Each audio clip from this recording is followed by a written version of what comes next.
responsible for the infrastructure monitoring and oversight for provinces and national government, which is basically a new baby.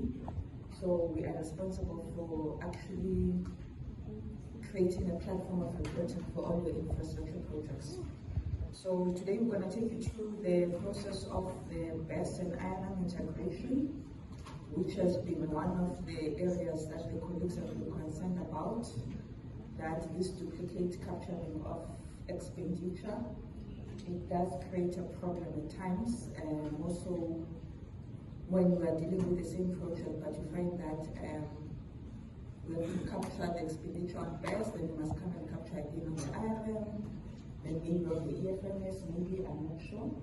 So we'll try then to talk about how then we can make that integration possible for education, and we'll just touch on those key areas around the background, the principles, the process map, and then we're going to look at some of the examples from the data that were extracted from the system, how it looks like, and you will then determine whether the sector is ready for the integration or not.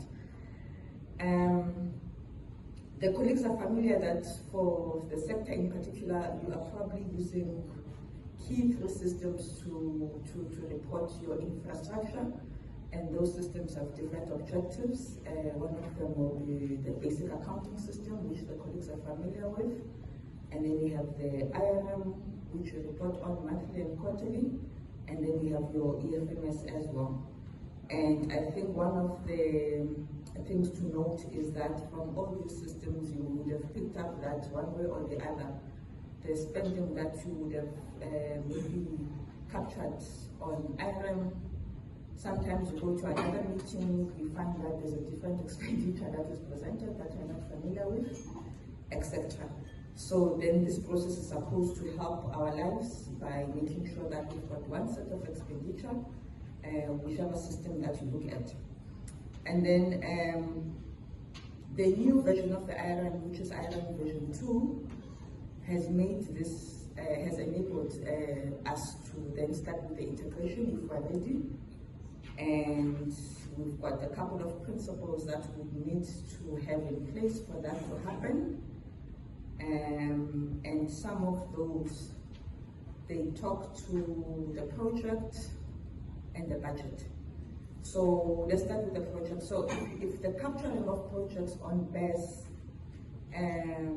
is done correctly at the project lowest level, with the full names and no abbreviations, exactly the same meaning must also be reflected in the IRM, because that is what we're going to be using to do the import. So if the name is not the same, then of course that expenditure is not then going to be fully aligned. So we can't have Inati Primary School on BES, then on the IRM we've got INTPS.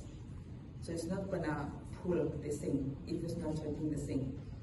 And then as well, we've got a situation where provinces, they do not list the projects, they just put a budget and write no project on BES. So now you don't know that budget, where is it supposed to be spent or cascaded to, whereas when you come to the IRM, there's a whole project list that is clear.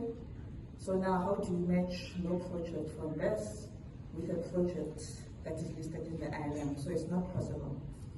Then you've got a layer around the budget that is captured on BES, and the one that is captured in the IRM as well. So we capture at a nature of investment level first, and then we list the projects under that nature of investment. So again, if there's no alignment between the two systems, then we're going to have a problem.